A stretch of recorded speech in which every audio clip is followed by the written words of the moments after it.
Thank you for listening to Depictions Media Radio.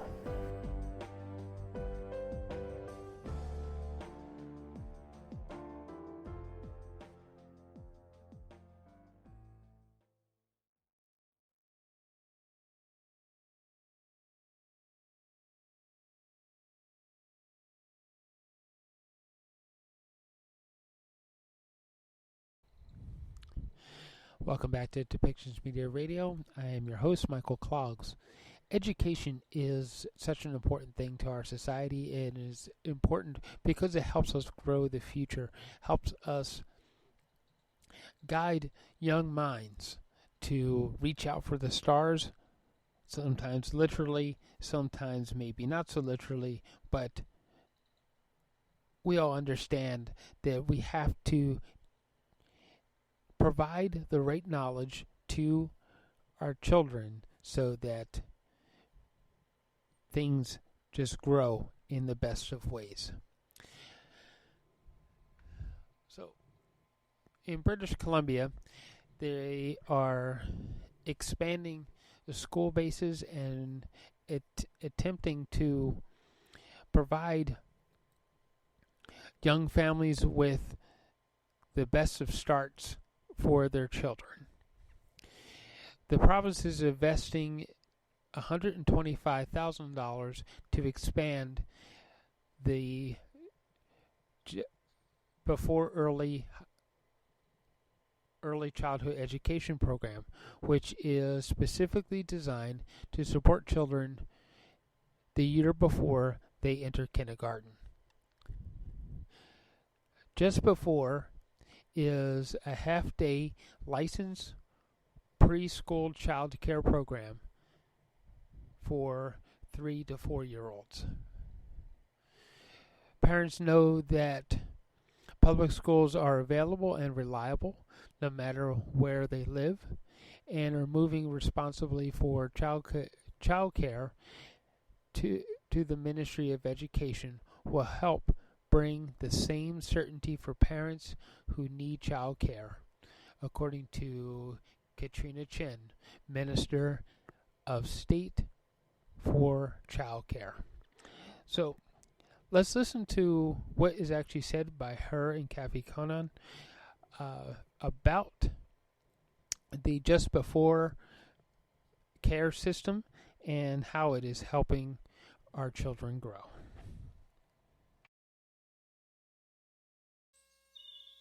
Good morning, everyone, and welcome. I'll start off by acknowledging that I'm speaking to you today from the traditional territory of the Coast Salish people, the Musqueam, Tsleil-Waututh, and Squamish nations. And I want to thank you all for joining us today. I'd like to introduce the speakers that we have today. We have Katrina Chen, Minister of State for Childcare. We have Emily Golick, who is the Executive Director of ECEBC, and Ariana Chartrand, who is a ECE student from here in Vancouver. Minister Gold, the Federal Minister for Families and Children and Social Development, regrets that she cannot attend today's announcement.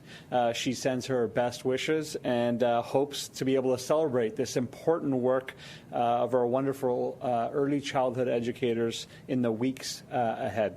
We're here for an exciting announcement to make life better for BC families. Yesterday, we announced the StrongerBC economic plan, a plan for you and your family, a plan that's focused on tackling the challenges of today but preparing us for the future by investing in our most valuable asset, our people. Over the many months, we've talked to thousands of British Columbians from all walks of life, and you've told us what matters to you the most. And I have to say, quality, affordable childcare is on top of everyone's priority list. I heard from business owners time and time again, we need to make sure parents have access to quality, affordable childcare so they can fully participate in the workforce. Our government has made historic investments in childcare, and I often say that quality, affordable childcare is BC's competitive advantage. Expanded access to childcare will make it easier for parents to participate in the workforce, and early childcare educators are the heart of this of child's care. They are the skilled professionals who care for our children when we can't. And with more childcare spaces coming online than ever before, the need for early childcare educators has never been greater. BC is leading Canada's economic recovery. With more than 1 million job openings over the next 10 years, we need to work together to close the skills gap. And by doing so, we need to ensure that early childhood educators that we need in every corner of this province have the skills to take those opportunities. To say a few words about the investments to meet this growing need, I'd like to now introduce my colleague, Katrina Chen, the Minister for State for Childcare. Thank you so much. Good morning, everyone. Thank you, Minister Kavlon. Thanks so much for your critical work on the economic plan. We're so excited about that. And thank you for being such a strong childcare advocate and ensuring that childcare is a critical part of our economic plan. And before I begin, of course, I want to acknowledge that I'm joining you from my office here in Burnaby, which is located on the unceded traditional territories of the Coast Salish people. I also want to thank Minister Katrina Chen, who is unable to be here today, and for the federal government's partnership and commitment to childcare. And big thanks to Emily and Ariana. I look forward to hearing your remarks and story very shortly. And thank you so much for being here with us today. I also want to begin by saying thank you to all BC's childcare professionals. I know you are exhausted and have been working so hard caring for children in your communities. And as a parent of a young child, I understand that the past 2 years are exceptionally challenging times. And I know firsthand the huge difference you make every single day. As a single parent and immigrant without family around, I would not be able to do the work I do without the childcare professionals in my life. I'm so grateful for the work you do from the bottom of my heart, and I know many BC families feel the same. We feel that every day. And parents like me know how the work of early childhood educators is so critical to our economy, to enable us to return and stay in the workforce. And we are here today to say that those opportunities are not just for parents, they are really for everybody. One of the shared commitments we have through our partnership with the Government of Canada is to make sure childcare is more affordable, accessible, and inclusive for all families. And since 2018, we've already funded and supported the creation of more than 26,000 childcare spaces. And by 2028, this number will rise to more than 50,000 through our federal partnership.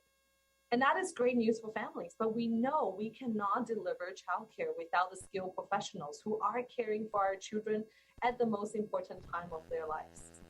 Early childhood educators' education, passion, and skills are in high demand. And we are going to need thousands of childcare professionals to fill those spaces and the new spaces we're creating and those spaces that we have today for BC families. We need to ensure that we are supporting current early childhood educators and early childhood educator assistants to stay in the field while also supporting a new generation of ECEs that are ready to take up the challenges. And that is why we need to keep fostering positive partnerships with all levels of government and also with organizations like the Early Childhood Educators of BC. Thanks again, Emily, for being here to promote and fund opportunities for early childhood educators. So last summer, we signed an early learning and childcare agreement with the federal government of Canada to support high quality, affordable, flexible, and accessible childcare, including supports for early childhood educators. And I'm proud to announce today that through this agreement, the federal government is making a significant investment of $49.2 million to further develop and support the early childhood workforce in British Columbia. This support is critical. Just over half of this funding, or about $25.5 million, will provide bursaries for students who study early childhood education. And those bursaries will span 3 to 4 academic years, bringing more stability and certainty for ECE students. And over $11 million provided through federal workforce funding will support efforts to recruit and retain early childhood educators. We're also investing in special training and professional development to support ECs to upgrade their skills in priority areas to make childcare more inclusive, especially for children who require extra support and needing enhanced or individual supports. Training will also focus on making childcare more culturally appropriate for Indigenous children and to build an inclusive childcare system that meets our children and families' needs. We must support both current and future early childhood educators. And this is why I'm so excited about our dual credit program for early childhood educators. This will actually allow high school students to take post-secondary courses and receive credits toward both graduation and the post-secondary program. The program will cover tuition fees for courses and resulting in more affordable training for students in early childhood education. And we also want to provide education opportunities to early childhood educators and transform the childcare sector into one that is both emotionally fulfilling and financially rewarding for early childhood educators. Because we know that many people become ECEs because that they love working with children. I remember when I started this work in 2017, I met with so many passionate ECEs who've stayed in the sector despite the low wages and lack of support because they love the children and families they serve. And their stories and passion have really shaped our StrongerBC plan that started in 2018. I remember, for example, meeting Kim, a mom and an immigrant and an early childhood educator with 2 young children who almost could not continue her work as an ECE because of her own childcare struggles with high cost of childcare and a lack of spaces. But it all changed when she was able to access affordable low-cost childcare while getting a wage top-up from the government to increase her income, which allowed her to continue her work as an ECE, serve many more other children, and continue to pursue the career she loves. I remember meeting Kim and her baby as she shared her joy with me, and she said how important it is for her to remain in the workforce because she wants to work and support her family while her children could get affordable quality care. And Kim's story is so true to many parents, especially mothers, because too often when families cannot find affordable childcare, it is women who lose out the most on work and educational opportunities. And I remember meeting a single mom who had to put her public service career on hold, living on income assistance for a period of time because she could not find childcare for her children. And she told me that was the hardest time of her life. And that was unacceptable because it not only affected her financial situation, her career opportunities, it also affected her and her children's overall well-being. And that is not right. And that is why making affordable childcare available to anyone who wants it when they need it is one of the ways we are advancing gender equity in BC. And we're so grateful to partner with the federal government as the first province to start a national childcare plan in 2021. Just a few months ago. It feels like so long ago, but there's so much work to do. But we already started the work since 2018, really, when we also introduced a recruitment and retention strategy for early childhood educators. For example, we have already provided, through our provincial efforts and federal efforts, more than 10,000 bursaries to support nearly 6,000 early childhood educator students. We've created about 1,150 new ECE student spaces, which more than double the number of training seats. We have an enhanced wage enhancement program by $4 an hour increased top-up, bringing the median ECE wages to about $25 an hour this year, from about only $18 when we first started this work in 2018. Last year, we also introduced and passed the Early Childhood Educators Act to further support the work of ECEs through legislation. And we're working on a wage grid for early childhood educators, something that childcare professionals have been calling for. And these actions are really vital. And we've seen, for example, an increase of 25% of ECE and ECAs through our registry. That has a good increase. But we need to make sure those increase stays there, that we need to keep working hard to recruit and retain those workers because we cannot build the quality inclusive system family need without the dedicated childcare professionals. We are making childcare into a core service that family can depend on the same way they depend on schools to be there for their kids. This will support our economy. It is something that's also being supported by local businesses, chambers, and Board of Trade across BC, as Mr. Kavlon has mentioned. And since 2018, that is why we've invested $2.7 billion into our 10-year StrongerBC plan. And moving forward, we also have the support from the federal government of $3.2 billion.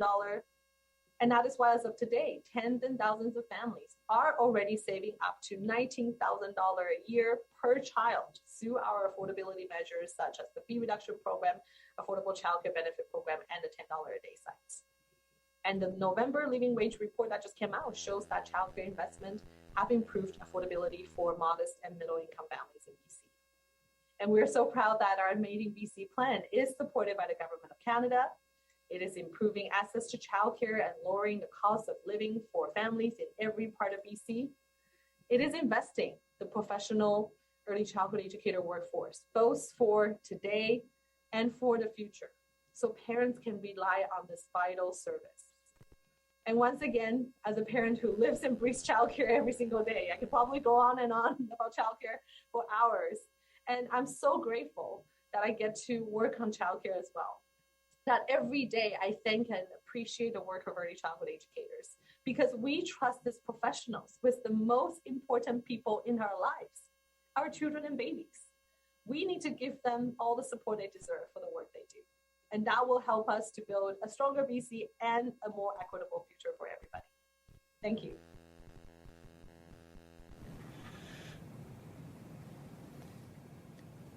Thank you so much, Minister Chen, not only for your leadership, but clearly your passion for advancing childcare opportunities for British Columbians. We know that it's important for affordability, but we also know that it's a key pillar of part of our economic plan. And of course, we send our thanks to Minister Gold, who we also know is a good partner to advance this important initiative. Now I'd like to invite Emily Golick, who is the Executive Director of ECEBC, to say a few words. Thank you so much for this opportunity to be part of such essential updates on government's commitments to early childhood education. I'm honored to be here as well from the lands of the Coast Salish peoples, as I'm here at my house in Burnaby today. And I'm learning and living and growing my own self within these traditional lands. The Early Childhood Educators of BC is celebrating its 53rd year.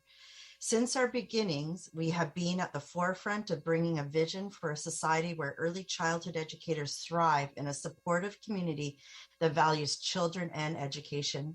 And we do this through education, collaboration, and leadership across this province.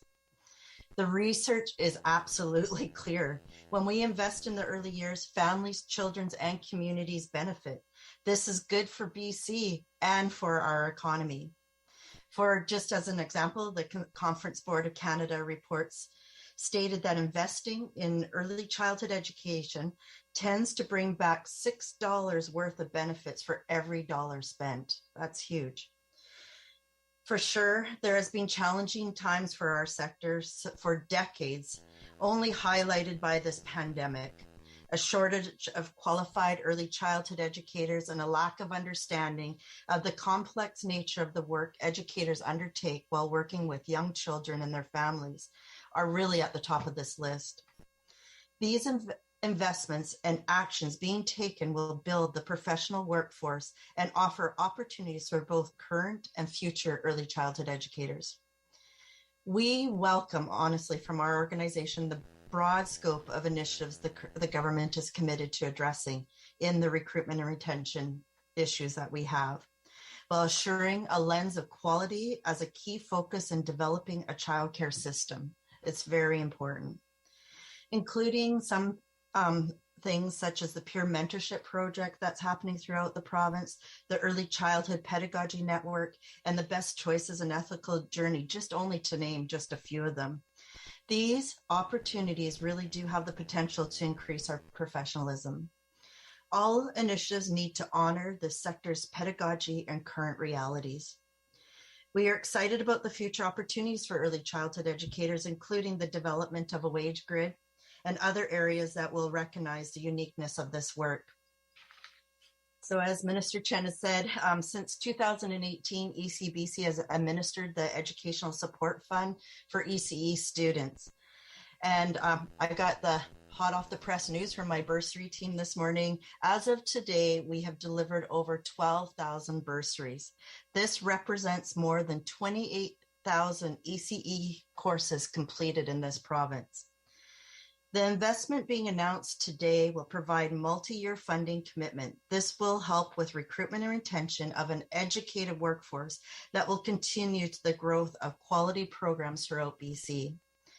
Personally, myself, I am an early childhood educator, and this marks my 30-year anniversary as a certified educator. In my career, I have never seen such a commitment from both federal and provincial governments. This commitment needs to continue to grow for decades to come. That includes the voice of early childhood educators.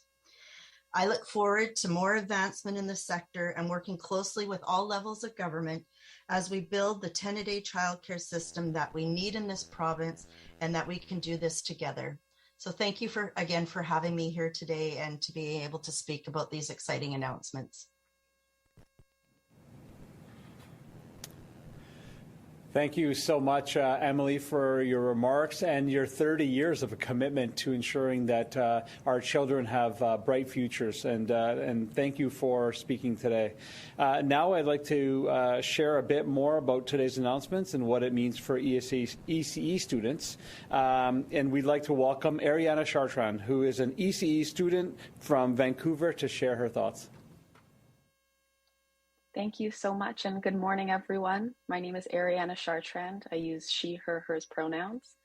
I'm an ECE student, as well as the vice president for my student union and the chairperson for the Alliance of BC Students. I'm originally from Treaty 1 territory, known as Winnipeg, Manitoba, and I come from a mix of Cree, Black, and settler ancestry.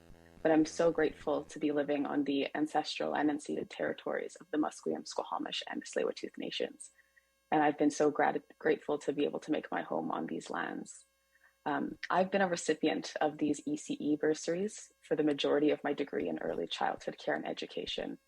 As a financially independent student, bursaries, as well as other scholarships and financial aid opportunities, have supported my post-secondary education.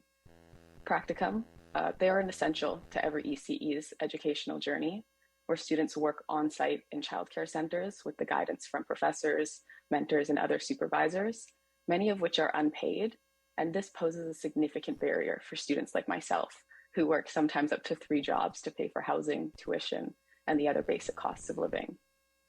I'm encouraged to see funding in this announcement that gives ECEs the opportunity to become certified while getting work experience, including some of the income from that work. And for me, having access to these bursaries has allowed me to take out a substantially smaller student loan, one that is way more manageable than had I not had access to funding like this. And further, it has supported me in being involved with my community on campus and other advocacy initiatives that I'm passionate about. I bring a lot of these passions with me as an early childhood educator, and I do now have the time to actively pursue some of these with my like-minded peers. These bursaries do directly impact my ability not only to continue, but hopefully soon complete my program. And I know I can only speak to this as Emily and Minister Chen have already, but working with young children is a huge commitment and a great responsibility.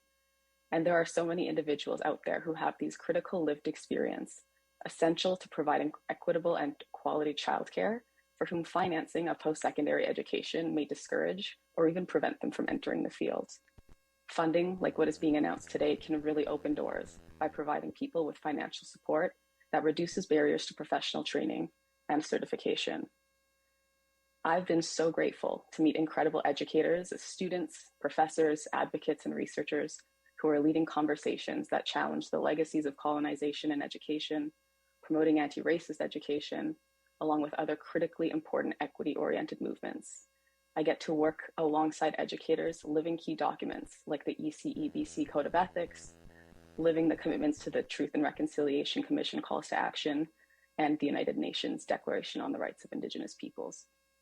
And I continue to look forward to working in a fast progressing field with ongoing support from amazing movements like the $10 a day childcare plan and other movements that go towards making early childhood education more equitable, accessible, and affordable. It's really incredible to know that with the funding in today's announcement, many more ECEs will be getting support to complete their education, and that more professional development opportunities will be there when we need them. So thank you again for hearing and listening to me today. I'm very grateful for the opportunity. Thank you so much, Ariana. I really want to say I can hear your passion through your voice, and thank you for your commitment, not only for the work you're doing, but also your advocacy for others to receive the similar supports that you know that you've benefited from. I want everyone to know that BC's economic plan is here to support people and families, because we know that through the pandemic and through our experiences that people are the economy.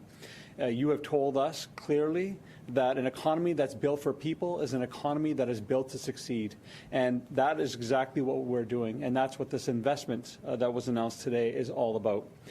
This will encourage more people to join a really rewarding and in-demand career. And with that, I want to say thank you, and we are happy to take any questions. Thank you to all our speakers. As a reminder to reporters on the phone, please press *1 to enter the queue. That's *1 to ask a question. You will be limited to one question and one follow-up. Please also remember to keep your phone off mute. You will not be audible until your name is called. Our first question today is from Richard Zussman, Global. Please go ahead. Mr. Chen, parents have heard commitments like this before, only to be told that it could be months, if not years, until they see it as either an additional space or a $10 space. How quickly should we expect to see an influx of ECEs in the system? And are you worried there'll be parents now whose kids will be in school by the time they get that space or that the funding support they need? Thank you so much, Richard, for the question. As a parent myself, we're eager every single day to try to get the affordable, inclusive, quality services for our families and children, because you're right, families have been waiting for a long time. And when we started this work in 2017 and 18, we wanted to make sure we take the actions and rolled out the measures as soon as possible. So you would remember in 2018 budget, we wrote out the StrongerBC plan with over 3 dozens of new initiatives to lower parent fees as soon as fast as possible through the fee reduction program, the affordable childcare benefit program, and the $10 a day site. That started in 2018. And at the same time, we have been supporting the creation of spaces, the fastest in BC's history, with over 26,000 spaces being funded during the past few years, because we know it takes years to build those spaces sometimes. And then at the same time, in 2018, right away, we have been rolling out the recruitment and retention strategies to support early childhood educators with over a dozen of new strategies, including the wage top-up program, the wage enhancement program, the bursary program, workforce support, and many other measures like the pedagogies network to support current and new early childhood educators coming into the field and help them with recruitment and retention. We've been taking those actions as fast as we can. I understand the pandemic has hit this sector really, really hard, as it has hitting many other sectors in our province. But we have not stopped supporting early childhood educators through our either temporary emergency funding, health and safety grant to support providers. And that is why today's announcement, the close to $50 million, will help to further that work as we continue to build a new system and provide this core services to all families. So for early childhood educators, for example, this year, it's going to be a $4 wage enhancement this year. We hope that will help to keep a lot of early childhood educators in the field. And for students who wants to come into this field, either through the new dual credit program that I'm really excited about, and also through utilizing bursaries. And I cannot thank Ariana enough for sharing your story of how the bursary programs has helped you. We want to, and we need to, train more early childhood educators staying in the field. And for people like Emily, who's been an early childhood educator for 30 years, we want to keep them and we want to make sure there's more of them. So we're taking those actions as fast as we can during the past few years, and we'll continue to take more actions. For example, the wage grid that I mentioned earlier is something we're building as fast as we can to make sure we can provide more stability for early childhood educators when it comes to compensation so they can remain in the field. Thank you. Richard, did you have a follow-up? Yeah, this one's for Minister Kavlon, and just a shift to something we saw yesterday from the provincial health officer, a removal of an order requiring businesses to have virtual or at-home work options, and no doubt this is starting to lead the transition for more people back in the workplace. This will have economic impacts all over the place, no doubt. Minister, is there an encouragement from your government to have people back in the workplace, to, get people back into transit, get back people, into their day-to-day routines. And, is there going to be additional financial support from the province for TransLink or for downtown businesses that could be profoundly impacted if we don't see, a big surge of workers back into downtown cores? Well, we saw impacts to businesses throughout the pandemic who haven't seen the people come back to the levels that they had seen prior to the pandemic. Certainly, we would be happy to see a shift of more people being able to return to the downtown core in particular, but it will be up to every business. And we've heard, certainly I have heard from business leaders that some businesses are going to make that shift gradually, and some are not at all, because the online virtual way of working has worked for them. So it'll depend business by business, but we are starting to see more confidence in the public, in the business community, to be able to have people come back to work. I think that's positive both for the work environment, but of course it's also very positive for our businesses that rely on people coming back into the downtown core. That's all the questions we have for today. Thank you to everyone for joining, and this concludes today's event.